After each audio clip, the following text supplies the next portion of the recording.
پیدائش 15 باب 1 سے 21 آیات تک۔ خدا کا ابراہیم سے عہد۔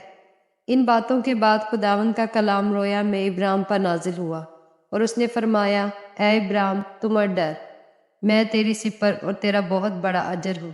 ابراہیم نے کہا، اے خداوند خدا، تو مجھے کیا دے گا، کیونکہ میں تو بے اولاد جاتا ہوں اور میرے گھر کا مختار دمشقی علی ازر ہے۔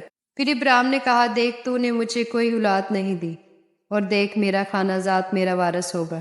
تب خداوند کا کلام اس پر نازل ہوا اور اس نے فرمایا، یہ تیرا وارث نہ ہوگا، بلکہ وہ جو تیرے سرخ سے پیدا ہوگا وہی تیرا وارث ہوگا۔ اور وہ اس کو باہر لے گیا اور کہا کہ اب آسمان کی طرف نگاہ کر، اور اگر تو ستاروں کو گن سکتا ہے تو گن۔ اور اس نے کہا کہ تیری اولاد ایسی ہی ہوگی۔ اور وہ خداوند پر ایمان لایا اور اسے اس نے اس کے حق میں راست بازی شمار کیا۔ اور اس نے اس سے کہا کہ میں خداوند ہوں جو تجھے کشتیوں کے اور سے نکال لایا کہ تجھ کو یہ ملک میراث میں دوں۔ اور اس نے کہا، اے خداوند خدا، میں کیوں کر جانوں کہ میں اس کا وارث ہوں گا؟ اس نے اس سے کہا کہ میرے لیے 3 برس کی ایک بچیا اور 3 برس کی ایک بکری اور 3 برس کا ایک مینڈا اور ایک قمری اور ایک کبوتر کا بچہ دے۔ اس نے ان سبوں کو لیا اور ان کو بیچ میں 2 ٹکڑے کیا، اور ہر ٹکڑے کو اس کے ساتھ کے دوسرے ٹکڑے کے مقابلے رکھا، مگر پرندوں کے ٹکڑے نہ کیے۔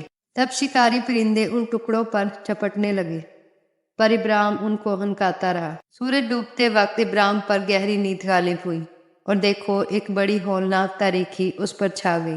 اور اس نے ابراہیم سے کہا، یقین جان کہ تیری نسل کے لوگ ایسے ملک میں جو ان کا نہیں پردیسی ہوں گے، اور وہاں کے لوگوں کی غلامی کریں گے، اور وہ 400 برس تک ان کو دکھ دیں گے۔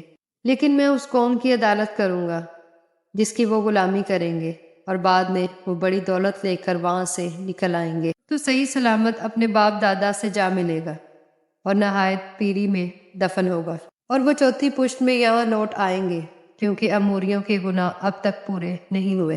اور جب سورج ڈوبا اور اندھیرا چھا گیا تو ایک تنور جس میں سے دھواں اٹھتا تھا دکھائی دیا، اور ایک جلتی مشعل ان ٹکڑوں کے بیچ میں سے ہو کر گزری۔ اسی روز خداوند نے ابراہیم سے عہد کیا اور فرمایا کہ یہ ملک دریائے مصر سے لے کر اس بڑے دریا یعنی دریائے فرات تک، کینیوں اور کرنوزیوں اور کدمونیوں اور ہتیوں اور فرزیوں اور رفائم اور اموریوں اور کنانیوں اور جرجاسیوں اور یبوسیوں سمیت میں نے تیری اولاد کو دیا ہے۔ کلام کے وسیلہ سے خداوند آپ کو برکت دے، آمین۔